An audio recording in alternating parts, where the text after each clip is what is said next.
बहुजन सौरभ, बहुजनांच्या सामाजिक व सांस्कृतिक चळवळीचे मुखपत्र. नमस्ते, जय भीम। मैं एडवोकेट डॉक्टर सिद्धार्थ कामले, दैनिक बहुजन सौरभ का मुख्य संपादक। मित्रों, इन दिनों में बीजेपी की हालत थोड़ी खराब हो गई। वो इसलिए खराब है कि आप लोगों ने देखा होगा कि संपूर्ण अधिवेशन के वक्त अमित शाह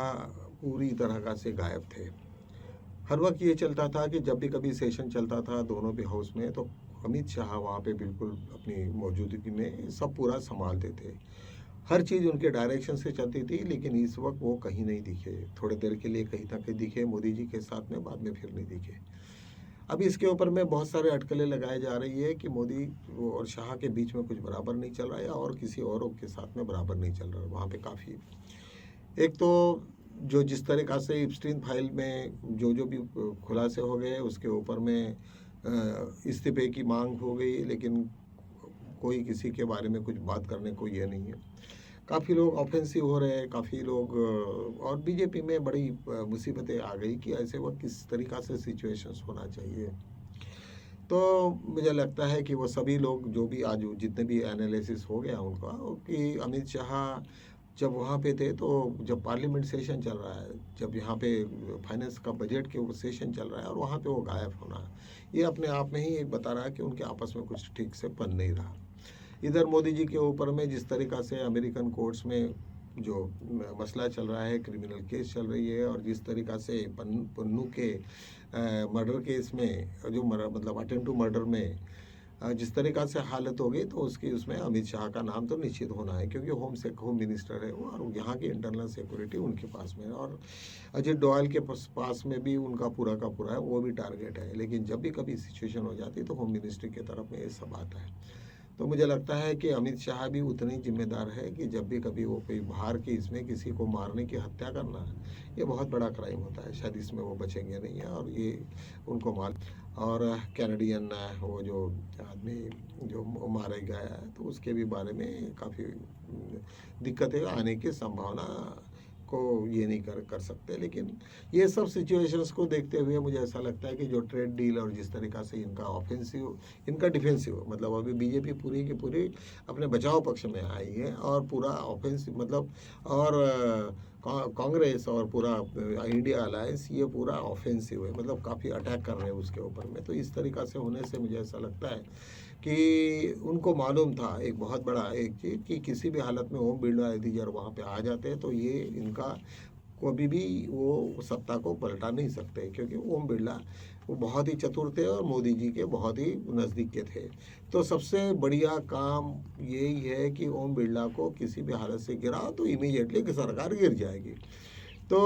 ऐसा लगता है कि मुझे बीजेपी के ही लोग में कुछ खेमा करेंगे, और यहाँ तक बातें आ गई कि 18 सांसद ऑलरेडी खुली बगावत कर रहे हैं, और उसके साथ में बाकी भी लोग करने की संभावना है। हो सकता है कि अभी अनुमान ये लगा है कि 250 से भी ज़्यादा लोग आज इंडिया अलायंस के साथ में रहने की संभावना है, इसमें कोई दुमत नहीं है। जब ये देखे इन्होंने कि मोदी सरकार ने, मोदी ने जितने भी मंत्री हो या ये वो सब आउटसाइडर लाए, उन्होंने को यहाँ से जो एमपीज़ थे उनको कम, और बाहर के लोगों को उन्होंने ज़्यादा प्रावधान दिया, उसके वजह से वो सब ये इतना कर सके। तो वो तो गुस्सा तो रहता है, चिढ़ तो रहती है, और हर चीज़ के लिए फिर प्राइम मिनिस्टर से पूछो, यदि तुम मंत्री भी हो लेकिन तुम कर तो कुछ नहीं सकते जब तक प्राइम मिनिस्टर ऑफिस से तुम्हें सिग्नल नहीं आता। तो इस तरीक़ा से जब हिटलरशाही चलती है तो वहाँ के भी लोग कहते होंगे कि भाई हमें मिनिस्टर तो है लेकिन कर तो कुछ नहीं सकते हमें, जब तक मोदी जी कहते नहीं हैं। तो ऐसे सिचुएशन में मुझे ऐसा लगता है कि मोदी जी को भी निकालना है, और मोदी जी भी किस तरीक़ा से गायब हो गए। आप लोगों को मालूम है संसद में महिला 4 कांग्रेस की महिला उनके ऊपर अटैक करने वाली थी, इस तरीक़ा से वो बकवास हो गई, और उसके बाद में वो सीधा राज्यसभा में पहुँचे, और जिस तरीक़ा से उनका भाषण हो गया सब लोगों ने वॉकआउट कर दिया, और ये जब सब पूरा तमाशा हो गया ये सभी लोगों ने देखे। इसके आर्मी के चीफ उनका जो करवले का, तो उनका जो बुक निवार उसके ऊपर में जो हंगामा हो गया, उसके बाद में बीजेपी पूरी तरीक़ा से ये हो गई, जिन्होंने स्पष्ट रूप से जब चाइना के साथ में हार मान ली है, पूरे उनके टैंकर्स अंदर घुस गए और अपने एरिया में पूरा का पूरा उन्होंने अंदर घुसने दिया, और उन्होंने कहा कि भाई जो भी उचित तुम्हें लगता है वो करो। इस तरीक़ा से जो भाषा और जिस तरीक़ा से यहाँ पे ये हुआ, पूरा मसला चला, तो मुझे लगता है कि आज सभी ने यूट्यूबर्स ने यही कहा कि वो पूरी की पूरी अपने हार स्वीकारी है हम लोगों ने, और निश्चित रूप से इसके पूरे परिणाम पूरे देश को भुगतने पड़ेंगे। तो ये बहुत सारी चीज़ें ऐसी है कि आज जब बोलते हैं ना कि बुरे दिन आते हैं, तो जब ऊँट पे बैठा हुआ भी आदमी है तो उसको कुत्ता काटता है, ऐसे टाइप का सिचुएशन है। आज ऐसी सिचुएशन आज बीजेपी के ऊपर आ गए, और वहाँ पे कुछ लोगों ने तो राहुल गांधी के ऊपर में इम्पीचमेंट में जो फालतू बातें बताई, उससे कुछ होता नहीं है और कुछ वैसे कोई प्रावधान भी नहीं है, और उसके ऊपर में उसको प्रूव करना पड़ेगा उनकी कौन सी बात उनको ये नहीं लगी, और उसमें से संसदीय कार्य इसमें से हटाने की प्रावधान है, ऐसे निकालने का और किसी को सस्पेंड करने का। ये उसका है कि सस्पेंड कौन करता है, उसको उन्होंने बनाया है क्या सस्पेंड करेंगे, क्या उनका रिक्रूटमेंट है? कुछ भी बकवास करते रहते हैं और बिना मतलब का लोगों को डराने की बात कर रहे हैं। तो मुझे लगता है कि ये सब बातों में कोई मतलब नहीं है। अभी और एक बुरी बात है कि जब स्प्रिंग फाइल के अलग अलग लोगों के नाम आ गए, और यहाँ तक एक नाम आएगी कि 2021-20 में, और एक इंडियन ओरिजिन की एक लड़की थी, उसका उनके डिटेल्स मांग रहे हैं क्योंकि वो विक्टिम थी, वो है इंस्टेंस में, और उनका कॉम्पेंसेशन की बात थी। उन्होंने गवर्नमेंट ऑफ इंडिया को लेटर लिखा कि भाई इसके डिटेल्स दो, और उनको कहो कि भाई हमसे बात करें, हम लोग जो भी कुछ कॉम्पेंसेशन होगा तो हम लोग उचित कॉम्पेंसेशन देने की ये करेंगे। लेकिन अभी तक कुछ नहीं, गवर्नमेंट ने उसके ऊपर में कुछ भी नहीं किया, और सब लोग देख रहे थे। तो मुझे लगता है कि अभी ये शायद सब लोगों को मालूम पड़ गया कि इस तरीक़ा से लेटर यूएस गवर्नमेंट ने ऑलरेडी, जुडिशियल डिपार्टमेंट ने इनको गवर्नमेंट ऑफ इंडिया को दे दिया था, लेकिन गवर्नमेंट ऑफ इंडिया ने उसके ऊपर में कोई अमल नहीं किया। तो उसके ऊपर में भी काफ़ी आज ये चल रही थी। और सेकेंडली तो यहाँ पे एक अभी नज़दीकी हमारे यहाँ पे हेमंत ये आसाम के जो चीफ मिनिस्टर है हेमंत जी,